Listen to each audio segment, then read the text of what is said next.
Toi aussi tu te demandes ce qu'il y a dans ce petit verre? Et ben reste ici parce que j'explique tout juste après.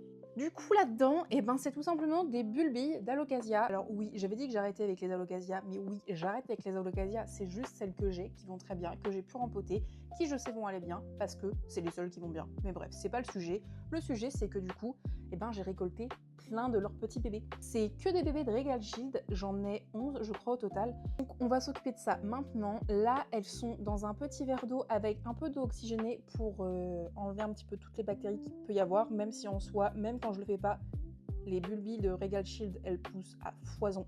Je me suis dit que du coup, j'allais le faire. Ça peut pas leur faire de mal, donc je les ai laissés tremper un petit 20 minutes et maintenant, je vais les épiler. La taille des bulbilles, ça, c'est les bulbilles de mon énorme alocasia. Vraiment, elles me donnent toujours des trucs immenses. Et vous voyez, en fait, là, c'est une petite écorce marron. C'est mieux de les enlever parce que du coup, ça évite que ça pourrisse quand on va la mettre en culture. Et surtout, en fait, ça la réveille aussi un petit peu quand même. Mais souvent, en plus, la peau est très très énorme, surtout quand c'est des grosses bulbilles.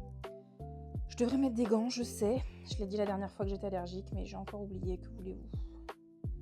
J'aurai des petites plaques rouges pendant 2-3 heures et ça partira après, c'est pas très grave. J'adore les épiler, c'est vraiment, je sais pas, c'est hyper satisfaisant à faire. C'est satisfaisant à faire quand ça saute tout seul, hein. Des fois ça veut pas partir, mais la plupart du temps ça part tout seul et vraiment, j'adore faire ça. Vous voyez, je mets bien tout comme ça. Je pince avec ma pince à épiler et j'attrape. Ça peut un peu la blesser parfois, d'où le fait de la mettre dans l'eau oxygénée, c'est pas mal. Je vais la remettre dedans après. Et je trouve que c'est mieux que de le faire à la main avec les ongles. C'est vraiment désagréable. Et vous voyez, ça donne ça. Et en fait, c'est ce que j'expliquais déjà dans une autre vidéo, je crois, mais je vais le redire.